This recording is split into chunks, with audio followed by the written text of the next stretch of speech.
दुख सागर जो होता है मनुष्य के जन्म लेने और मृत्यु के बीच की जितनी दशाएं होती हैं,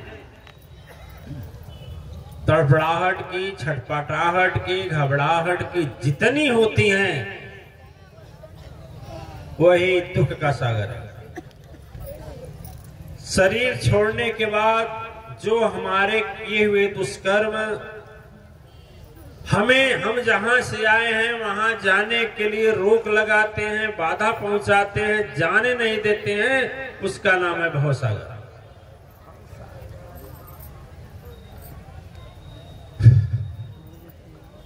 दिव्यात्माएं सर्वात्मानंद एक दिन भजन गाया, एक लाइन हम सुने, एक लाइन सुने। आप लोगों को याद है कि नहीं? याद। आज हमें दिन भर याद रहा, अभी को भूल गए, अभी को भूल गए। बात उनकी है, हमारी तो नहीं, लेकिन फिर भी इधर का उधर हम बता दें। मैंने जैसे हो गए हैं नहीं बताएंगे।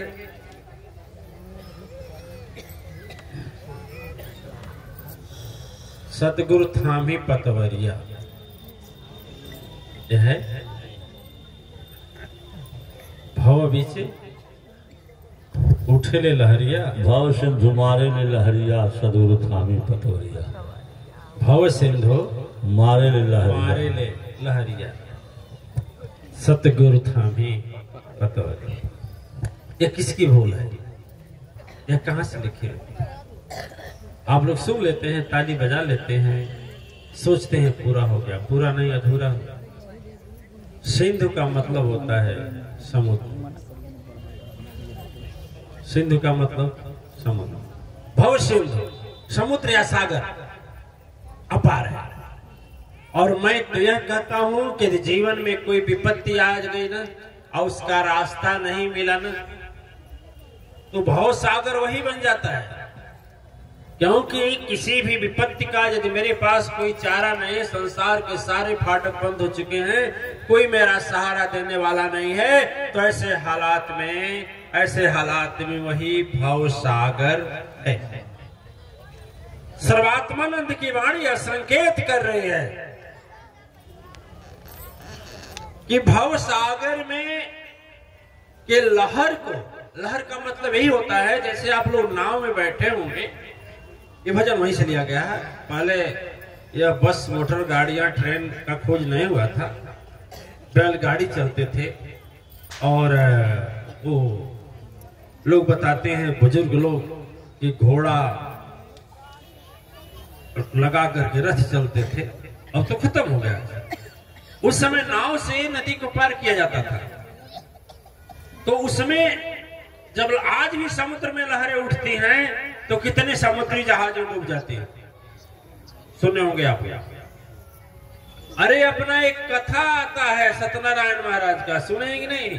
कोई कहने वाले बाबा जाएंगे नहीं इसमें? नहीं। सत्यनारायण महाराज की कथा में एक अध्याय आता है, कन्या कलावती लीलावती वाला, सुने होंगे। ओ व्यापारी था, गया था, अपना व्यापार का सामान लाते हुआ था, जल समुद्र में डूब गया, सुने थे ना?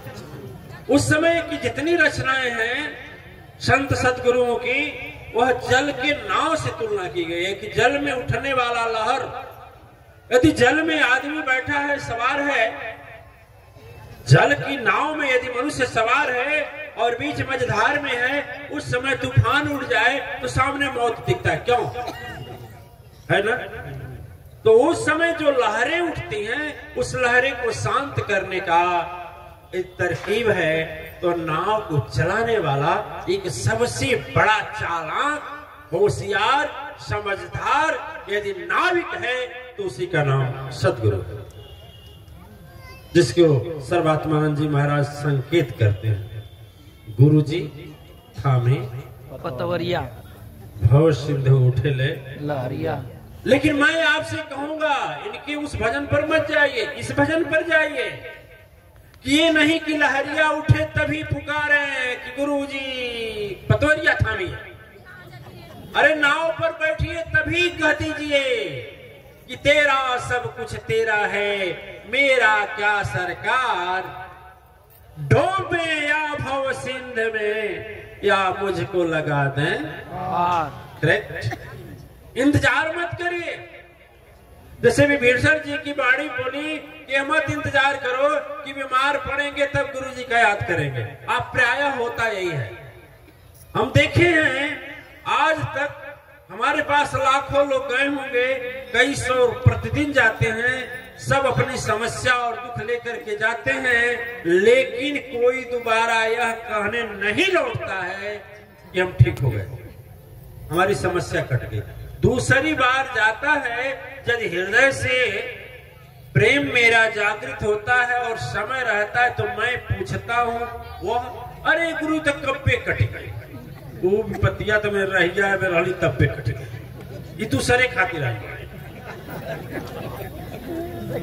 ठीक आ नहीं तो खुश चमक दमक आगे पीछे। अरे गुरु जी हमारे चारों दुख कट गए तो 4 जने के लिए अकेले 1 2 3 4। इस क्षेत्र की गुड्डी देवी है, पता नहीं है कि नहीं है। एक बार 20-20 लोगों को लेकर पहुंचती, ठीक है, आए कमरे अंदर जी हैं। हेलो, हाँ गुरु जी, तब देखी तब फलानवा के नाती का, नानी का, काकी का दमाद बात नहीं, बहुत बीमार बतन, देख देखा, समझ गए ना। हाँ गुरु जी, अरे हम तुलसी में सरस्वरण तो बोलो थे, ओ हमारे दम तक संगतिया के लड़का बा बीमार बतन, देखो तो वाह वाह क्या। यहाँ सर्वात्मानंद कह रहे हैं कि लहर है, जीवन के पतवार को संभालिए। आए महाराज, सदगुरु की वाणी भी बोलती है, जैसा करनी करेगा प्यारे वैसा आगे आएगा, आग में हाथ डालोगे सुन लो तो ज्वाला रूप ही पाएगा। है सही है, सही है। फिर अपने कर्मों का सजा सब लोग पाते हैं और सदगुरु का केवल एक ही काम है, दिव्यात्माएं। उमादारी बाबा तंत्र मंत्र वालों का काम है कि मनुष्य जैसा सुख और शांति पाना है, जैसा आपको धरती पर भेजा गया है, यदि सचमुच भेजा गया है जैसा, वैसा ही संपूर्ण जीवन बिताना है, तो इसके लिए सर्वात्मानंद की वह वाणी काफी है कि नाव पर चढ़ने के पहले बोलिए, लहर का इंतजार मत कीजिए कि लहर आवे तब बोलेंगे कि भव सिंधु, तब ना बोले कि भव सिंधु, मारे लिए चाहे उठे लिए की बात, भव सिंधु लहरिया उठे, जब मारे लिए लहरिया। इंतजार मत करें, इंतजार करोगे तो डॉक्टर बोलते हैं कि बीमारी जितनी शुरुआत की होगी प्राथमिक चिकित्सा विज्ञान को सफलता मिलेगी और कम मेहनत करनी पड़ेगी। हाँ या ना, हाँ ना। देवियां बताती हैं कि जिस बर्तन में कालिख जितना कम जमा रहेगा उस बर्तन को धोने में उतना कम समय लगेगा। हाँ या ना। धोबी बताते हैं कि जिस कपड़े में कम दाग है उसको धोने के लिए ज्यादा मेहनत नहीं करनी पड़ती है। ठीक बात में जब आप भयंकर विपत्ति को लेकर चलेंगे सदगुरु के पास में, ऐसे हालात में तो सदगुरु को भी सोचना कुछ पड़ेगा। ये बात सही है कि सदगुरु का ही एक ऐसा दरबार है, सदगुरु का ही एक ऐसा दरबार है जिसमें सबका ठिकाना है। चोर का, बदमाश का, डाकू का, अत्याचारी का, बेईमान का, झूठ का, शराबी का, बीड़ी पीने वाले का, सुरती पीने वाले का, दुराचार करने वाले का, सदगुरु का ही दरबार है। और वह सदगुरु ये नहीं है जो इंकार करते भगाओ इसको सभा से, ये दुष्ट है। तो फिर सदगुरु का है का, फिर तो गुरु की श्रेणी में आ गया और गुरु और सदगुरु में अंतर। दिव्य आत्माएं जो गोस्वामी जी कहे हैं या सर्वात्मानंद जी कहे हैं, जो कहे हैं कि बिना गुरु से कोई भवनिधि को पार नहीं कर सकता, गोस्वामी जी महाराज तो इतना बड़ा उदाहरण दिए हैं कि जो बिरंची संग कर सम होई, बिरंच मने होता है ब्रह्मा, और शंकर को जानते ही हैं, त्रिकालदर्शी जिसे भगवान शंकर बोलते हैं, त्रिनेत्रधारी त्रिपुरारी, उतने बड़े उनको बिना बनाए, बिना गुरु बनाए, भव निधि से भव सागर से कोई पार नहीं हो सकता, चाहे वो ब्रह्मा के समान तपस्वी हो और चाहे शंकर के समान महादेव हो। आप लोग ब्रह्मा से ज्यादा तपस्वी हैं, भाग्य विधाता से ज्यादा तपस्वी हैं, भगवान शंकर से ज्यादा महादेव रूप स्वरूप हैं। तब बताइए यदि उनको गुरु बनाना पड़ा तो हम लोगों को बिना गुरु बनाए नैया पर हो जाएगी, हो जाएगी। लेकिन रोकता कौन है? हमारा घमंड। अब हम गुरु बनाए, हमारा घमंड। और देखिए, बिना आदि शक्ति पुराण की मुझे एक कथा याद आई, शायद आप लोग को सुनाए कि नहीं सुनाए, याद तो नहीं आ रहा।